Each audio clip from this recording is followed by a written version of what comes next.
E aí, pessoal? Quem tá na batalha dos concursos de direito sabe. Tem aqueles temas que são figurinha carimbada na prova, não é verdade? Pois bem, a aplicação da lei penal no tempo e no espaço é um deles. É um clássico. Então, vamos juntos decifrar as regras e, mais importante ainda, aquelas exceções que as bancas simplesmente adoram cobrar. Ok, vamos começar com um dilema que aparece direto em prova. Imagina a cena. Um crime acontece hoje. Amanhã, a lei sobre esse crime muda. Ou então, um crime começa num país e termina em outro. E aí? Vira um verdadeiro quebra-cabeça para saber qual lei aplicar. É exatamente esse nó que a gente vai desatar aqui. Então, esse aqui é o nosso roteiro para solucionar esse problema. A gente vai dividir tudo em duas grandes partes, tempo e espaço. E para cada uma, vamos ver a regra geral e, claro, as exceções. São elas a chave para gabaritar as questões mais difíceis. Vamos lá, começando pelo primeiro pilar, a lei penal no tempo. A grande pergunta aqui é, quando as leis mudam no meio do caminho, qual delas vai reger o fato criminoso? A base de tudo, a regra de ouro, é o princípio do tempus regit actum. Esse latim todo aí significa uma coisa bem simples. O que vale é a lei que estava em vigor na época em que o crime foi praticado. Parece fácil, né? Mas o pulo do gato está no que vem agora. E aqui está a pergunta de R$1 milhão. A que define todo o resto. O que é, afinal, o momento em que o crime é considerado praticado? É a hora da ação ou é quando o resultado acontece? Essa resposta muda tudo. E a resposta está lá, cravada no artigo 4º do nosso Código Penal. O Brasil adota a teoria da atividade. O que isso quer dizer? Que para a nossa lei, o que importa é o momento da ação ou da omissão. Não interessa se o resultado só foi aparecer dias, meses, sei lá, anos depois.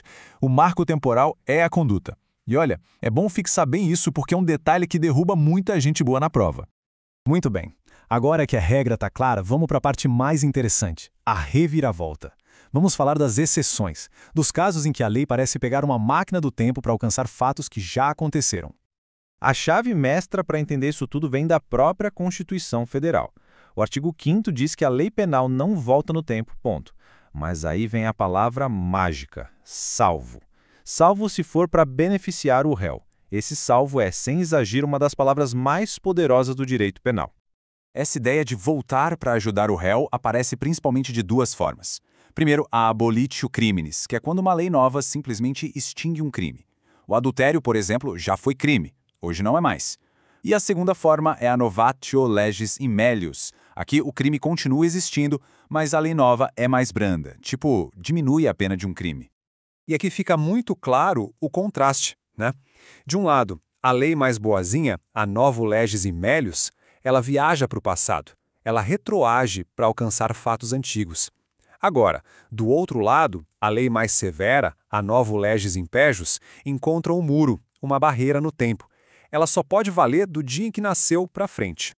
Mas atenção máxima aqui para uma pegadinha clássica de concurso. Leis criadas para durar só um tempo, como a lei da Copa ou para situações de emergência, elas são ultrativas. E o que é isso? Elas têm um tipo de superpoder, continuam valendo para os crimes cometidos enquanto elas existiam, mesmo depois de serem revogadas. E detalhe, mesmo que sejam mais duras, é a exceção da exceção. Beleza, já vimos como a lei se move no tempo. Agora, vamos mudar a dimensão e ver como ela se aplica no espaço, ou seja, através das fronteiras geográficas. Aqui, a regra geral é super intuitiva, está lá no artigo 5º do Código Penal. É o princípio da territorialidade. Traduzindo, se o crime aconteceu dentro do território brasileiro, a lei que se aplica é a brasileira. Sem mistério.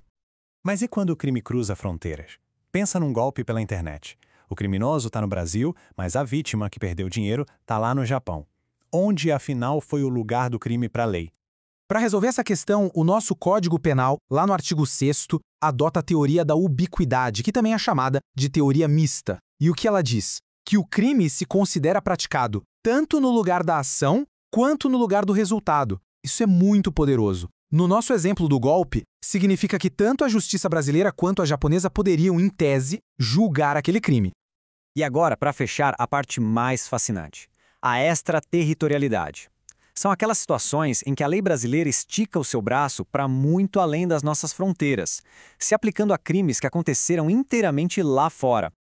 Aqui estão os casos de extraterritorialidade incondicionada, do artigo 7º. A lógica por trás disso é o princípio da defesa. São crimes que atacam interesses mas tão importantes para o Brasil que a nossa lei vai atrás deles onde quer que aconteçam. Imagina um atentado contra a vida do presidente da República no exterior, ou alguém falsificando a nossa moeda em outro país. A ofensa é tão grave que o local do crime não importa. Então, para consolidar tudo, vamos olhar para esse quadro resumo. Essa tabela aqui é para fotografar com a mente e levar para a prova. No tempo, regra é tempus regit actum, com a teoria da atividade. A grande exceção é a retroatividade da lei mais benéfica. Já no espaço, a regra é a territorialidade, usando a teoria da ubiquidade. E a exceção fundamental é a extraterritorialidade. Entender essas regras é sem dúvida o passo mais importante. Mas a gente sabe que no mundo do direito a resposta quase sempre começa com um depende, não é? Isso abre a porta para questões mais cabeludas, aquelas de fases mais avançadas. Por exemplo, seria possível combinar um pedaço de uma lei antiga com um pedaço de uma lei nova?